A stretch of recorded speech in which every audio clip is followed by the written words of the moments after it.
这位小哥在翻开垃圾箱后，竟发现里面有2只可爱的水獭宝宝。发现人类后，他们紧紧靠在一起，还摆出一副不服不忿的模样。可这奶凶的样子却让人觉得有些可爱。小哥实在忍不住上手摸了摸他们的小脑袋，没想到他们还奶凶的叫着试图吓退小哥。当被小哥抓到手心里后，立即就夹紧双腿变成一副乖宝宝的模样。这2个家伙还是一公一母，那只体型明显大1圈的是个男孩，而那只体型较小的则是个小女孩，但她脾气却大得很。水獭哥哥被妹妹凶了一下还委屈巴巴的，之后小哥便将2只小可爱打包带回了家，接着便准备给2个小家伙称个体重。首先拿出体型较大的水獭哥哥，没想到这家伙竟一脸不屑地望着小哥，仿佛在说你什么家庭啊，就敢带我们回家。原来他所有的好脾气都留给了妹妹。小哥简单称了大概有557克，接下来便轮到体型较小的水獭妹妹，而脾气大的他反而却老实的待在小哥手里，搞半天只是个窝里横的选手啊。结果放到秤上显示只有370克，相比水獭哥哥来说明显有些营养不良。为了养活这2只可爱的水獭宝宝，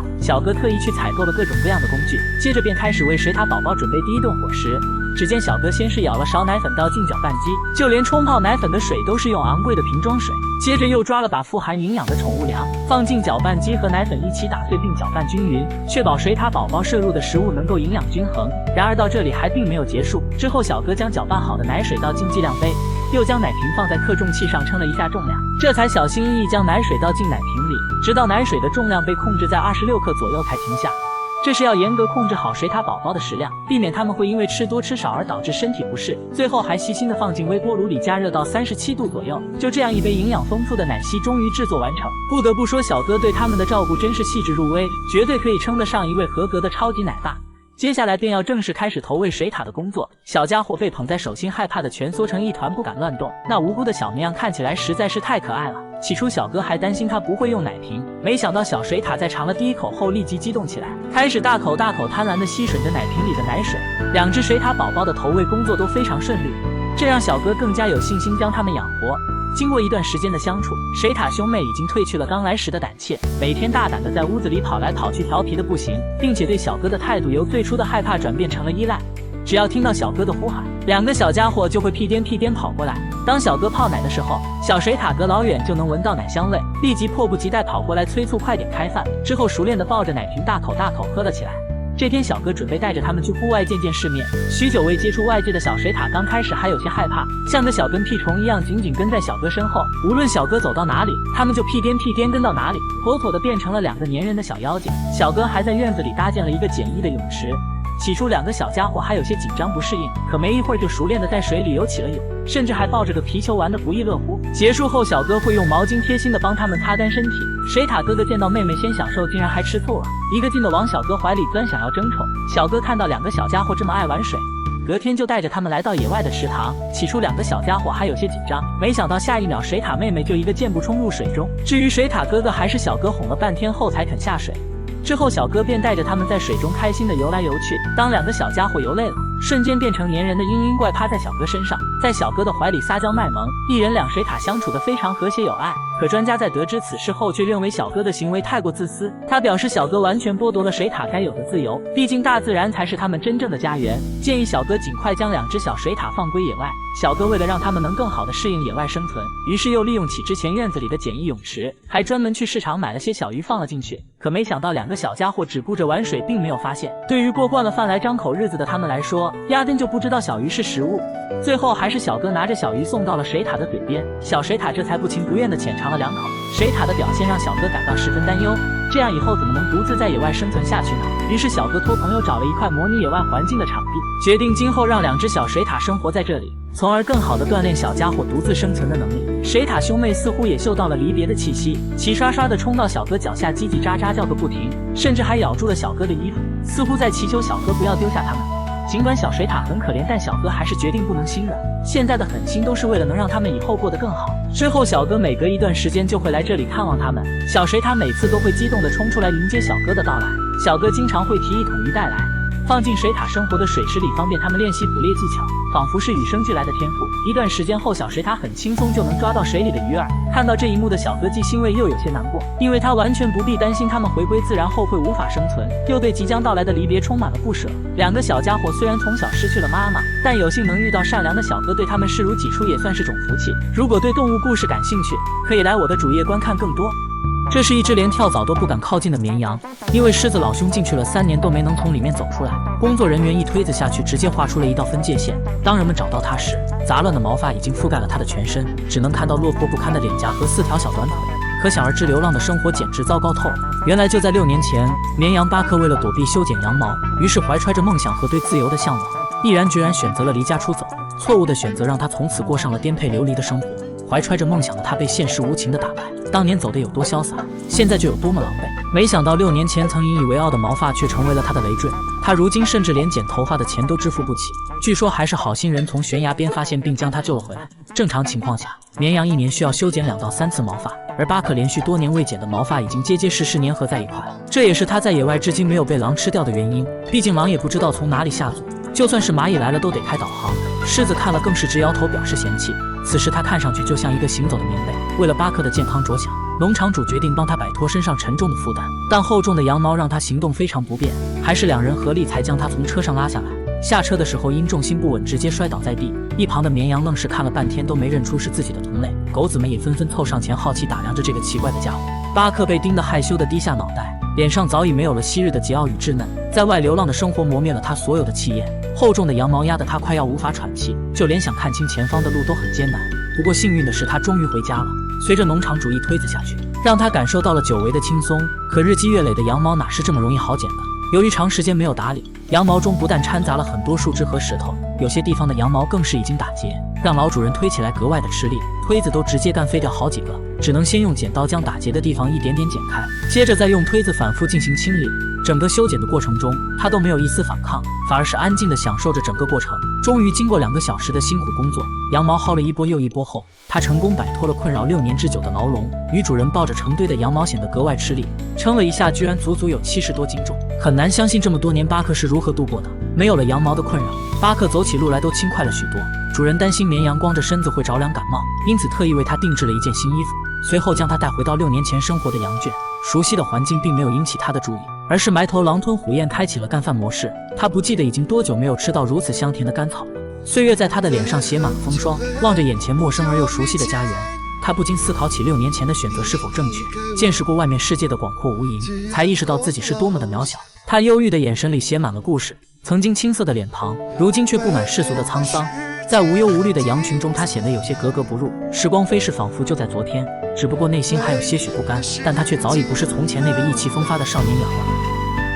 这位大姐用筷子夹着肉，不停朝天空喊着，下一秒竟从远处飞来一只大鸟。只见鸟熟练地叼走筷子上的肉，毫不客气蹲在阳台上，大口大口享用起来。近距离观察才发现，居然是一只红隼。小家伙在吃完嘴里的肉后还不满足，张着翅膀又叽叽喳喳地朝着大姐蹦跶而来。小红隼从大姐手中接过肉，还不停地朝着大姐叽叽喳喳叫个不停，表示这些都不够塞牙缝的，让再多给点。吃饱喝足后的小红隼居然还和大姐聊起了天，一人一鸟就这样唠起了家长里短。大姐询问着小红隼最近的近况，小红隼则向大姐诉起了这段时间的苦水。他们一唱一搭的，看起来还挺像那么回事的。然而像这样的小可爱大姐还并不只有一只。此时远处的天空中又接连飞来了2只红隼，很快阳台上3只红隼排队站成一列，和大姐深情对视。大姐也毫不吝啬给3小只挨个发了肉。小红隼乖巧的任由大姐抚摸着自己的小脑袋瓜子，其中2只比较调皮，每次开饭都要抢着吃，一看脾气就暴躁的不行。而那只话比较多的则排行老幺，他不仅能说会道，还特别的会撒娇卖萌。当兄弟们在为一块肉大打出手之时，话痨老幺就守在大姐的身边，小嘴巴叽叽喳喳，从开始到现在就没停过，因此他也是最受大姐宠爱的一个。可红隼不是属于国家保护动物吗？为什么大姐会一下子养了3只呢？原来她的丈夫是鸟类保护协会的人员，这窝红隼原本一共有6只。起初他们的父母筑巢在一座大厦的广告牌上，但几只幼崽不幸被大风从上面刮了下来，附近的居民好奇地围观着，并不知道它们是什么鸟类。有好心的居民拿出新鲜的苹果来招待它们，可没想到几个小家伙根本看不上，直到给他们拿来切好的牛肉后，6只小幼鸟才争先恐后抢着吃了起来。很快专家得到消息后赶了过来，才发现他们是保护动物红隼的幼崽。专家表示，必须要在红隼妈妈捕猎回来之前，把几只幼崽放回原来的位置，因为野生动物生性非常的谨慎，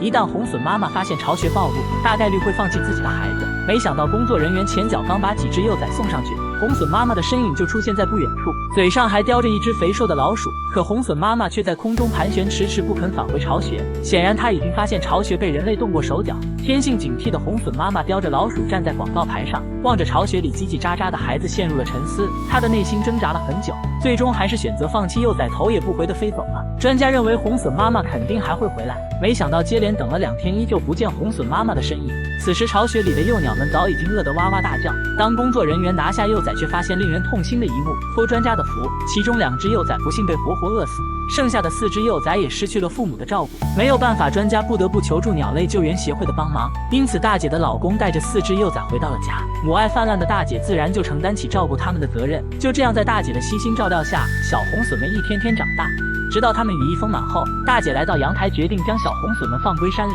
毕竟大自然才是他们真正的家。可让大姐万万没想到的是，几天后来到阳台，发现其中3只又突然折返了回来。大姐看到一手养大的小可爱们瘦得不成样子，很是心疼，所以之后的日子每天都会带些肉来阳台投喂。时至今日，这3只小可爱还是不肯离开大姐。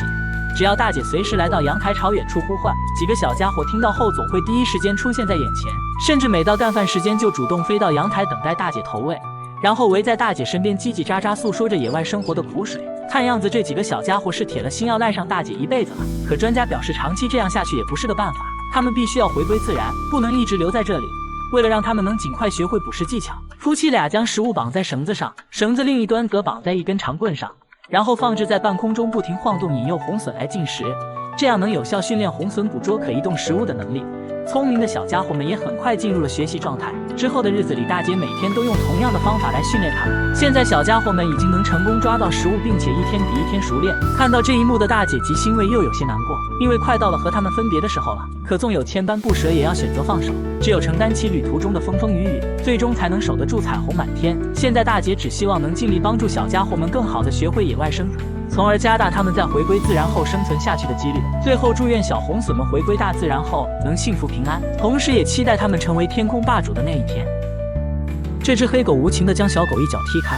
随后头也不回地逃离了这里。大姐望着远处的黑狗，愤怒说道：“真是个白眼狼，亏我平日对你那么好。”而此时小狗们纷纷围在一只白狗身边，那么这究竟发生了什么呢？难道黑狗和白狗是夫妻关系吗？然而这只白狗也是一只母犬，其实那只黑狗才是小狗们的妈妈，而此刻的它却狠心抛弃孩子独自离开。附近的村民都说黑狗不配当一个母亲，因为它从没尽过一个妈妈照顾孩子的义务。几个月前，流浪的黑狗来到村子，饥肠辘辘的它来到大姐家吃起了白狗的食物。善良的大白狗没有阻止黑狗的行为，大姐出于怜悯会经常给它投喂一些食物，可万万没想到却喂了一只白眼狼。原来1个月前黑狗产下一窝小狗，没想到它居然将孩子带到大姐家交给了白狗。孩子们疯狂追赶着妈妈的脚步，希冀地望着妈妈，希望不要丢下他们。可最终黑狗还是头也不回地离开了这里。好在善良的大白狗没有排斥小狗们，反而把它们当亲生骨肉一样对待。平时自己的食物都会让小狗们先吃，可现在正是小狗需要母乳长身体的时候。大白狗虽然是母犬，但并没有母乳喂养，因此大姐非常气愤，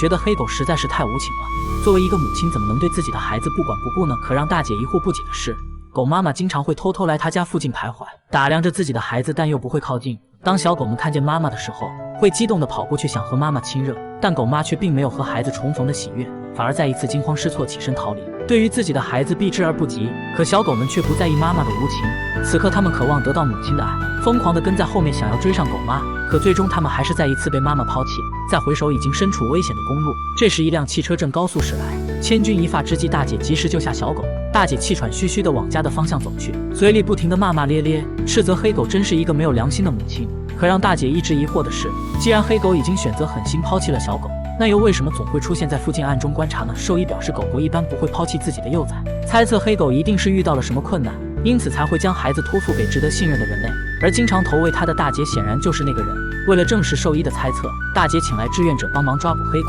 志愿者将小狗作为诱饵放进布置好的抓捕陷阱，试图通过小狗吸引狗妈妈的到来。小狗们害怕的在笼子里不停吠叫，果然没一会儿，狗妈就循着声音找来。当看到孩子们被困住后，狗妈妈没有丝毫犹豫，义无反顾选择踏入铁笼之中，完全没有了之前抛弃孩子的无情一面。之后狗妈被送去医院做了全身检查，果然真相和兽医猜测的一样，检查结果表明黑狗的腿和乳腺都发生了病变。原来狗妈妈明白自己已经无法养育好孩子，甚至就连能不能活下去都不知道。为了孩子们能好好的活下去，只能忍痛将他们托付给值得信任的人类。而大姐和大白狗平日里都对她很好，自然就成了她托付孩子的对象。有时候选择放手，并不是不爱，而是太爱。即便已经为孩子寻找到一个好的归宿，可狗妈仍无时无刻不在挂念着他们，每天都会忍不住去看看孩子的情况。或许这就是母爱的伟大之处吧。大姐得知真相后很后悔自己错怪了狗妈，最后决定不管花多少钱也要为她治疗，并收养狗妈一家，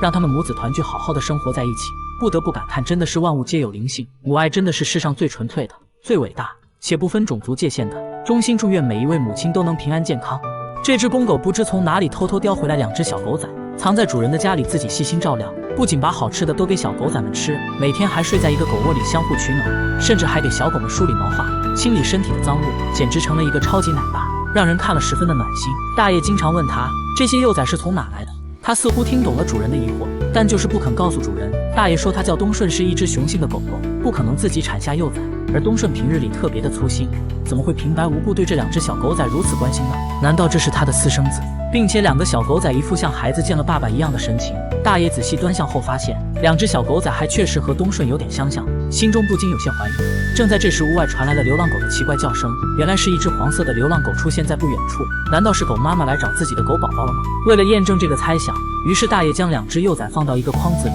然后摆放在屋外的空地上，看能不能通过这个方式把他们的母亲引过来。此时自家的狗一直守在筐子的旁边不肯离去，大爷则躲在屋子里暗中观察。不一会儿，大黄狗果然出现了，只见他急忙跑到狗宝宝的身边，不停地亲吻抚摸着。自家的东顺也凑了上去，好像是一家团圆的场面。事情到此也算是真相大白了。原来东顺和大黄狗就是2只小狗仔的爸爸妈妈，而黄狗是一只流浪狗。东顺不忍心小狗仔跟着妈妈四处流浪，于是决心把它们领回家自己照料。可见东顺是个负责任的好奶爸。可是大黄已经习惯了流浪的生活，短暂的相聚后，他又要继续去流浪了。而东顺也读懂了他的意思，只好无奈地将幼崽们叼了出来。随后3只狗狗慢悠悠往家的方向走去。大爷被这温馨的一幕深深感动，说2只幼崽很可爱，出生可能还不到1个月，这么小的年龄应该会非常想念母亲的怀抱，于是决定营救那只可怜的流浪狗妈妈。随后找来邻居帮忙，在黄狗经常出没的地方布置好陷阱。没过多久，大黄再次出现了，他应该非常想念自己的孩子。这时他走进了事先封闭好的大棚里，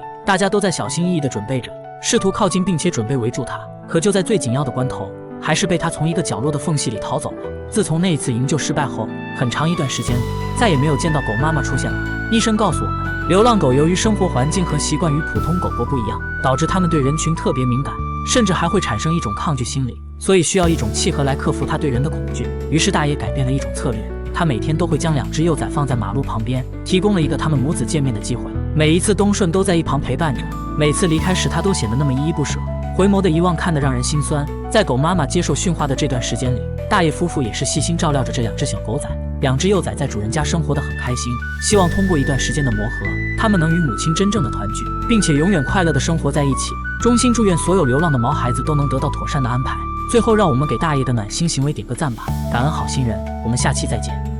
你见过会说人话的狗吗？眼前这只呆萌可爱的小白狗，居然会像人类一样说你好。每当听到屋外有人的时候，它就会激动地跑到门前，大声向外面的人打招呼，说着你好，随后还满脸期待等待着门外之人回应。节目组的小哥为此专门拜访了这只神奇的狗狗。女主说狗狗的名字叫做小白，自己已经养了2年了，还说小白不是只普通的狗，它不像其他狗那样汪汪汪的叫，而是会像人类一样说话。于是小哥好奇地和狗狗开启了交谈模式，朝着狗狗打招呼问好，但狗狗只是一脸茫然地看着小哥，从进来到现在都是一声不吭的。为了听到小白独特的叫声，小哥拿出手机播放着正常狗狗的吠叫。小白在听到后非但没有出声，反而吓得屁颠屁颠躲了起来，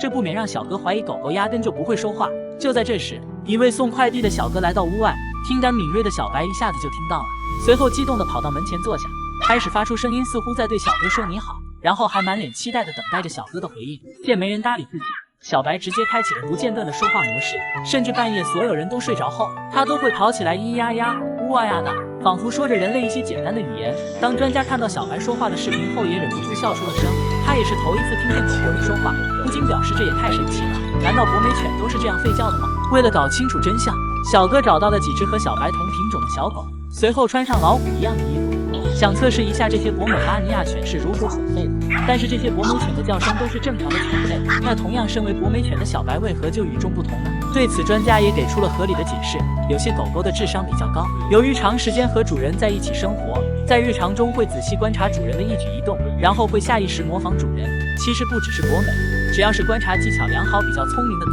都完全可以复制人类的语言和动作。而小白无疑就是智商很高的狗。专家建议女主仔细注意一下自己平时的行为，或许就能找出狗狗说话的原因。然而事情的真相让所有人都哭笑不得。原来每天女主都会和朋友玩吃鸡游戏，可女主的操作实在太菜，每次遇到强大的对手时，都会语音和对方打招呼说你好，然后不断的求饶，希望对方放过自己。而这求饶声和狗狗的叫声是那么的相似。此时在旁边的小白听到主人这么激动的声音后，下意识就开始模仿起来，想与主人建立联系，然后就有了接下来的搞笑一幕。女主在房间里激动地玩着游戏，小白就在一旁卖力地模仿着主人的求饶声。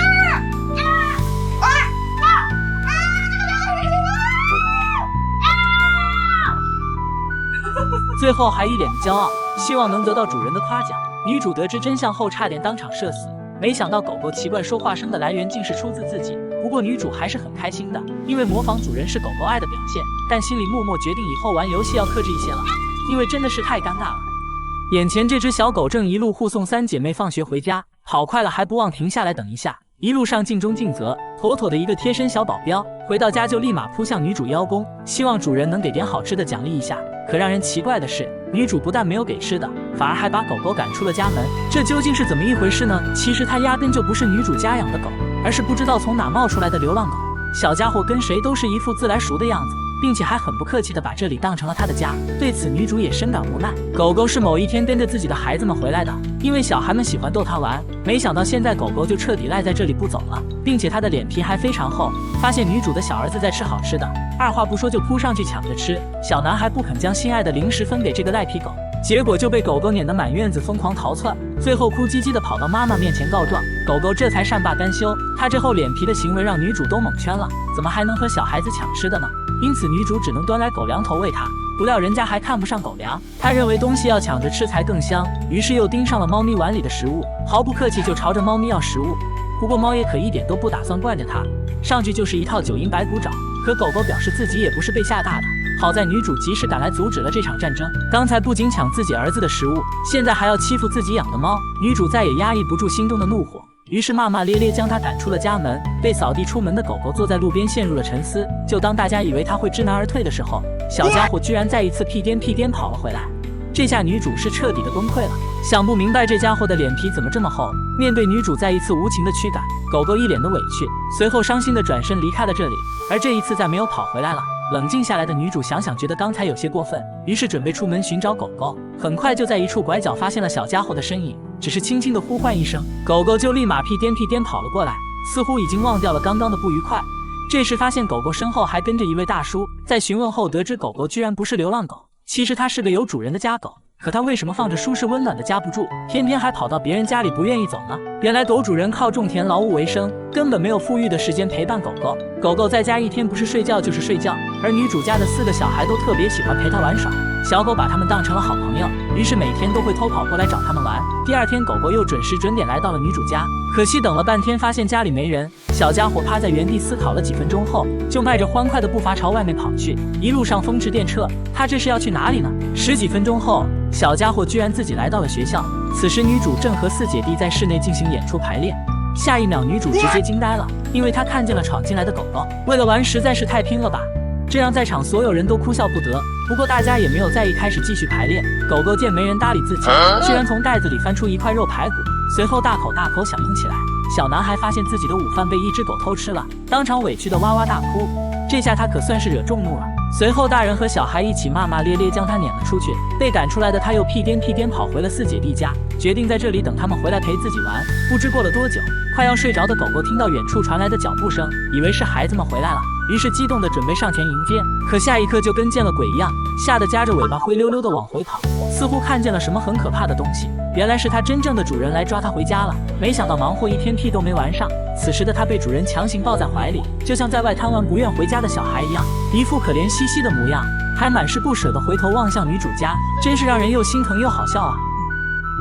一只流浪橘猫为了报恩， 30天竟送了大神2526只手套，然而他却成了人们口中的神秘手套大盗。这究竟是怎么回事呢？事情还要从几天前说起。节目组接到一起来自工地的求助电话，工人告诉记者，最近出现了一个神秘的手套大盗，钱财食物什么这些他都不偷，就偏偏盯着他们干活的手套偷。最主要的是，这个小偷总是神出鬼没，至今都没人亲眼目睹过他作案。对此，工人们都十分苦恼，因为这个月大家的手套买了就丢，搞得所有人都苦不堪言。希望节目组可以抓到这个手套大盗。为了查清真相，夜晚小哥来到工地附近蹲点，没一会儿，一只橘猫映入眼帘。只见他鬼鬼祟祟看了看四周，在确认没人后，就一路小跑直奔工地而去。猫咪十分的警惕，时不时还停下进行侦查，一看就是要去干什么坏事。于是小哥连忙追上去，准备一探究竟。橘猫发现被人跟踪后，迈着飘逸的步伐，犹如黑夜中的行者，仅仅几秒就消失在茫茫夜色中。小哥提着手电，根本看不清他的去向。等再次发现橘猫时，他的嘴里已经多出了一只手套。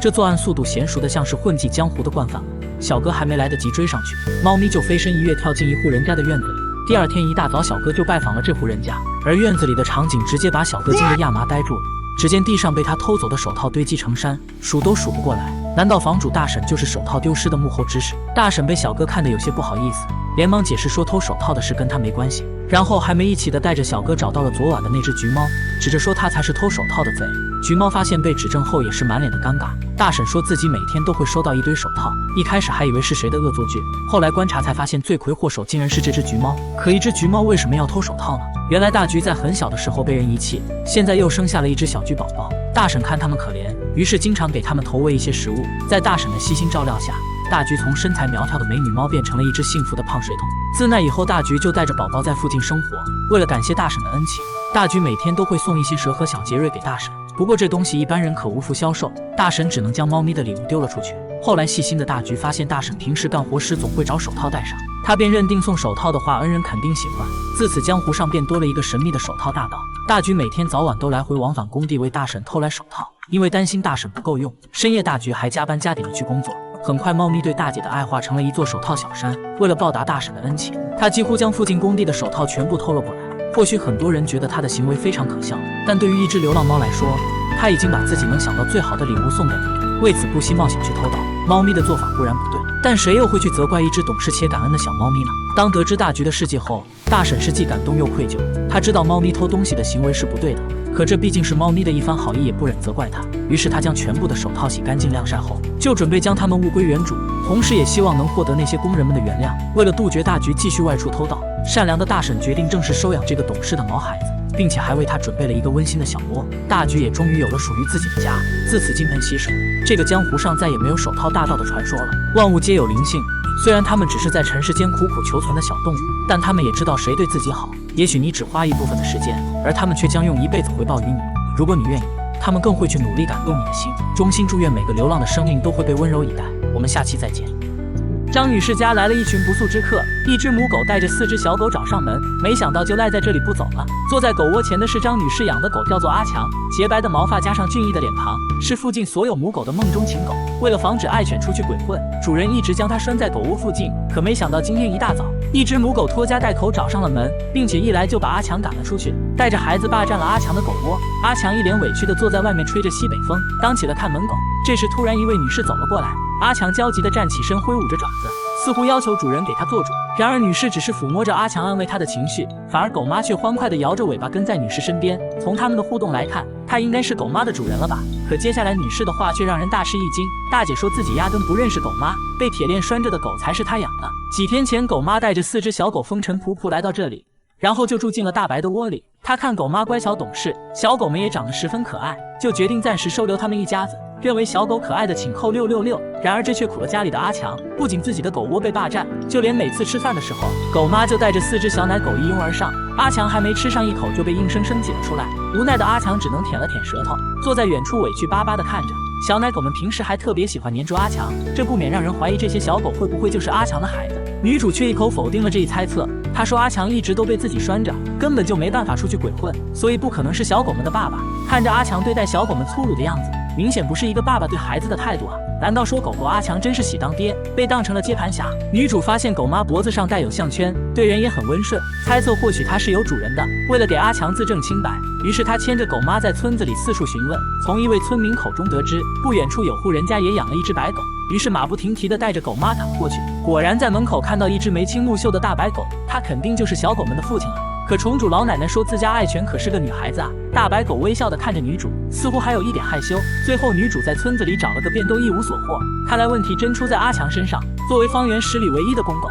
女主即便再不愿意相信也不行了，无奈下找来兽医做亲子鉴定。兽医提取了阿强和小狗们的血液样本，检查结果很快就出来了，阿强和小奶狗的血缘关系达到了99%。女主看到这个结果后尴尬地笑了笑，想不明白阿强一直被自己拴着，是什么时候跑出去找了老婆还生了孩子，难怪阿强会对狗妈和小狗们那么好。即使狗窝被霸占，食物被抢夺，也无怨无悔。事实就摆在眼前，他只好接受这个现实。第二天就斥巨资买了一个豪华狗窝，2室1厅，相当的宽敞，足够狗狗一家在里面生活玩耍了。小狗们欢快地摇着尾巴，看来对这个新家很是满意，一个个开心地围在大姐身边撒娇卖萌。大姐也承诺会好好照顾狗妈和小奶狗们，最后祝愿狗狗一家今后可以健康快乐，也让我们一起给善良的女主点个赞吧。我们下期再见。这只黑燕宝妈身后竟跟着足足43只幼崽，小黑燕们全程就紧紧追随在黑燕妈妈身后。当43只幼崽整齐地窝在黑燕妈妈身边取暖，那场面相当壮观且让人不可思议，其超高的产量让隔壁老母猪都自叹不如。不过正常来说，黑燕一窝也只能产3到8枚蛋，可这只黑燕妈妈究竟是怎么做到同时拥有43只幼崽的呢？其实黑燕妈妈的心里也是有苦难言，此时的她也很疑惑，为什么娃莫名其妙变多了？原来幼崽们都有各自不同的亲妈。今天是小黑燕们出生以来首次出门遛弯的日子，起初几只黑燕妈妈都各自带着自己的幼崽，可没想到却发生了个美丽的意外。幼崽们在遛弯时不小心混在了一起，场面瞬间就乱成了一锅粥。由于幼崽们都一般大小，连毛发颜色都一样，现在混在一起更加让人难以分辨，估计此刻他们自己都认不出自家的兄弟姐妹了。然而最搞笑的是，他们竟连亲妈都认错了。其中一只幼崽看到一只黑燕妈妈上岸，二话没说就撒腿追了上去，没想到后面的小黑燕产生了从众心理，一个跟着一个，像成语接龙似的，竟全都屁颠跟上了大部队，并且还排着队整齐地跟在黑燕宝妈身后。而心大的黑燕妈妈还没察觉到不对劲，可就当她想要趴下来休息会儿的时候，突然几十只幼崽们全都蜂拥而上，这阵仗直接给黑燕妈妈给整懵了，小小的脑袋顿时产生大大的疑惑，怎么6个弯的功夫就多了这么多孩子？回过神来的第一反应是赶紧摆脱他们，可接连挪了好几次位置都没能成功，小黑燕们就像牛皮糖似的甩都甩不掉，似乎认准了这只温柔又漂亮的黑燕就是亲妈，但这却把黑燕妈妈给吓坏了，多次试图告诉小家伙们认错鸟了，赶紧回去找你们的亲妈，但小黑燕们怎么都听不进去，就缠着她不放。这不禁让黑燕妈妈一个脑袋2个大，而其他的黑燕妈妈不仅没有上前找回孩子，反而悠闲地在一旁看起了热闹，有人免费帮忙带娃，他们高兴还来不及呢。不过这可苦了带着43只幼崽的黑燕宝妈，但她最终还是没有狠心驱赶走幼崽们。没想到此时河边突然刮起了大风，而接下来发生的一幕绝对让人暖心。温柔的黑燕妈妈不仅没有嫌弃幼崽，还担心寒风把它们给冻着了，竟主动张开翅膀将幼崽们护在身下，用身体充当保护伞为它们抵御寒风侵袭。难怪小黑燕们会同时选择它当做亲妈，可幼崽们的数量实在是多的已经超标，即便黑燕妈妈已经很努力的去护住它们，但最外围的几只小黑燕还是挤不进去，被刺骨的寒风吹得瑟瑟发抖。聪明的见势不妙，已经跑去找别的黑燕妈妈了，反而最外围有只可爱的小愣头青，小脚丫绷得直直的，拼了命的向里面挤。估计这个小家伙的亲妈就是这只黑燕，没想到亲生的孩子此刻却享受不到妈妈温暖的怀抱。好在这场大风来得快，走得也很快，黑燕妈妈趁幼崽们还没反应过来的时候，就悄悄起身，赶紧离开了这个是非之地。这要是被他们给赖上了，简直是遭老罪了。小黑燕们还没心没肺地窝在一起玩得不亦乐乎，丝毫没有察觉到温柔的黑燕妈妈已经跑路。突然，一只幼崽迅速站起身向前跑去，剩下的幼崽们见状也立即屁颠跟上。原来是放风时间结束，到了回家的时候了。此时，所有的黑燕妈妈都不再偷懒磨洋工，而是相互配合，有条不紊地为小黑燕们引路。队伍后面还留守了一只黑燕妈妈收尾，防止有哪个迷糊的小黑燕会走丢。他们分工明确，势必不会落下任何一只幼崽。不过看到最后，我还是没有搞明白，经过一次遛弯，43只小黑燕都混成了一团，这些黑燕妈妈还能认出自己的孩子吗？如果对动物故事感兴趣，可以来我的主页观看更多。